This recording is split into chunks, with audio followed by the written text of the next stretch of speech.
अस्सलाम वालेकुम my YouTube family, एक और न्यू व्लॉग के साथ आप सबके सामने हाजिर हैं। आज सुबह सुबह ऑफिस में थे, बस बहुत सारे काम। सुबह सुबह ऑफिस में ही हमने किया इंस्टीट्यूट का होमवर्क। उसके बाद मैं आज टिकटॉक पे स्क्रॉल कर रही थी तो मैंने देखा कि हर जगह एक वो कंट्रोवर्सी शो हो रही है हमारे एक बहुत ही मशहूर सेलिब्रिटी दानिश तैमूर के बारे में, जिन्होंने अपना स्टेटमेंट दिया था रमज़ान ट्रांसमिशन के बारे में।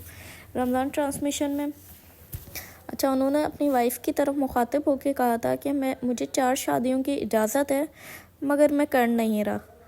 तो भाई, इस बात पे इतना एतराज़ करने वाली कौन सी बात है? उन्होंने कौन सा ये कहा है कि मैं आयज़ा को अभी की अभी छोड़ रहा हूँ या आयज़ा के साथ ही दूसरी शादी भी कर रहा हूँ। अब उन्होंने जस्ट एक स्टेटमेंट पास किया था कि अल्लाह पाक ने मर्द को इजाज़त दी है 4 शादियों की, अगर मर्द करना चाहे तो कर सकता है।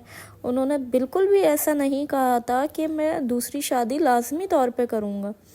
मगर हमारी पाकिस्तानी आवाम को बस एक वो चीज़ चाहिए होती है बात पिक करने के लिए, फिर हम उस पर ऐसे ऐसे स्टेटमेंट्स दे रहे होते हैं कि जैसे पता नहीं क्या हो गया। बीइंग अ गर्ल, मैं ख़ुद भी इस चीज़ का वो कर रही हूँ कि नहीं, दानिश तैमूर ने ऐसा कोई स्टेटमेंट नहीं पास किया कि मैं शादी कर रहा हूँ। उन्होंने कहा जस्ट इस्लाम में इजाज़त है 4 शादियों की। मगर हमारे सोशल मीडिया ने इस बात को इतना बढ़ावा दिया है, हर किस्म के स्टेटमेंट्स आ रहे हैं इस बात पर।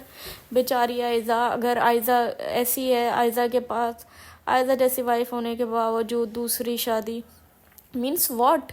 हम लोग क्या शो करना चाह रहे हैं? हम लोग अगर ऐसे ही बातें पिक कर रहे हैं तो वो पूरा रमज़ान ट्रांसमिशन कर रहे हैं, हम उनमें से नेकी की और अच्छी बातें क्यों नहीं पिक कर रहे?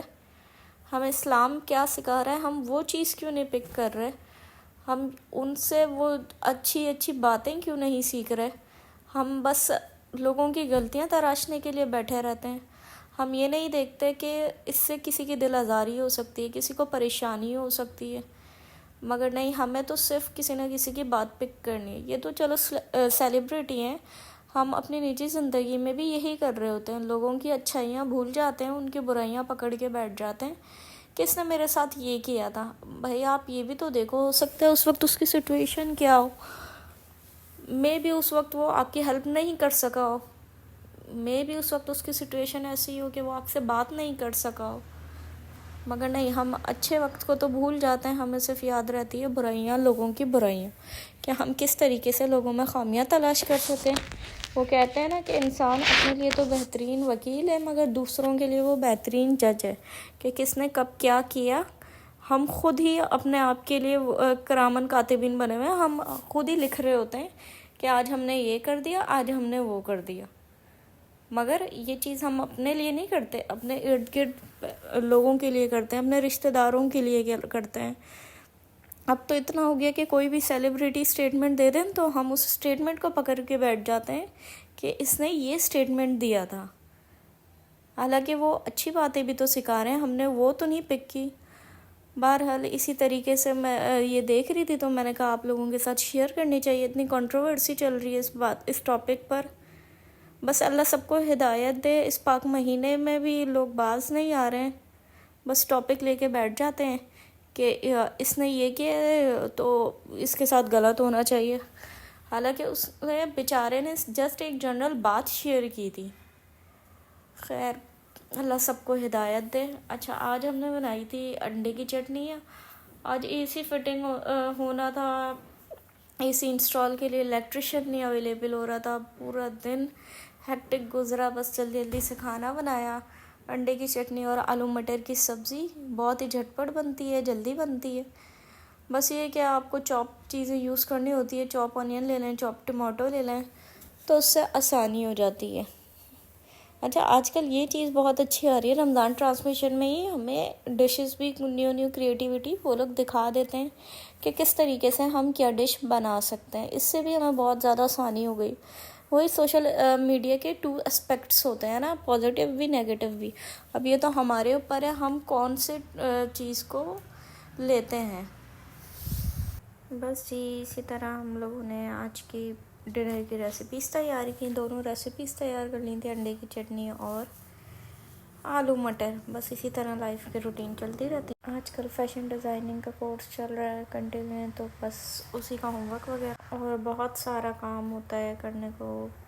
پہلے آفس جاؤ، آفس کے کام فری کرو، دین سینٹر جاؤ، سینٹر کے بعد پھر گھر آؤ، گھر مینیج کرنا. ورکنگ وومنس کے لیے مشکل ہے مگر اچھی بھی لائف ہے کہ آپ کو کسی پہ ڈیپینڈ نہیں ہونا پڑتا، کہ اگر آپ کو کوئی چیز چاہیے تو آپ کو ویٹ نہیں کرنا پڑتا کہ مجھے کسی کا ویٹ کرنا ہے، ان کے پاس پیسے ہوں گے تو وہ مجھے دیں گے. ماشاء اللہ سے ہر لڑکی، کیا ہر انسان کو اللہ تعالیٰ نے کوئی نہ کوئی اسکل اور ہنر دیا ہے.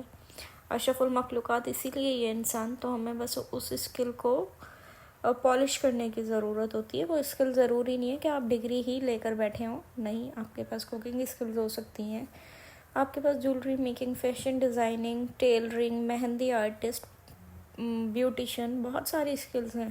بس جسٹ ہمیں انہیں ریفائن کرنے کی ضرورت ہوتی ہے اور ہمیں ان اسکلز کو یوز کرنا چاہیے. ہم اپنی باؤنڈریز میں رہ کر بھی بہت کچھ اچیو کر سکتے ہیں. میں یہ نہیں کہہ رہی آپ لوگ اپنی باؤنڈریز کراس کر دیں، مگر بینگ ڈیپینڈنٹ، کسی اور پہ ڈیپینڈ ہونے کی کوئی ضرورت نہیں ہے ہمیں. آج کل کا دور اتنا فاسٹ ہے کہ ہم اگر کسی پہ ڈیپینڈ ہونا شروع ہو جائیں گے تو ہم پیچھے ہی رہ جائیں گے. بس یہی ہے کہ ہمیں دوسروں کو کرٹیسائز بھی نہیں کرنا چاہیے. جس طرح کی کنٹروورسی وغیرہ چل رہی ہے آج کل، ہمیں اگنور کرنی چاہیے ایسی چیزیں. ایک تو انہوں نے کچھ کہا نہیں، اگر کوئی کچھ کہہ بھی دے تو ہمیں اگنور کرنا چاہیے. اگر وہ سیلیبریٹی ہیں تو اس کا مطلب یہ نہیں ہے کہ وہ سانس بھی نہیں لے سکتے. یہ دیکھیں میرا آج کا ورک فیشن ڈیزائننگ کا، میں نے فراک ڈیزائن کی تھی. یہ دیکھیں ماشاءاللہ میرا فرسٹ پروجیکٹ تھا یہ دیکھیں اس میں میں کلرنگ وغیرہ کر رہی ہوں، بیس بنا رہی ہوں اس کی. ماشاءاللہ سے بہت پیاری لگ رہی تھی مجھے یہ فراک. بس ڈیزائننگ ہے، آپ اپنی مرضی سے کوئی بھی کر سکتے ہیں. ڈیزائننگ تو ہر طرح کی ہوتی ہے اور اچھی لگتی ہے. Thank you for watching F S vlogs.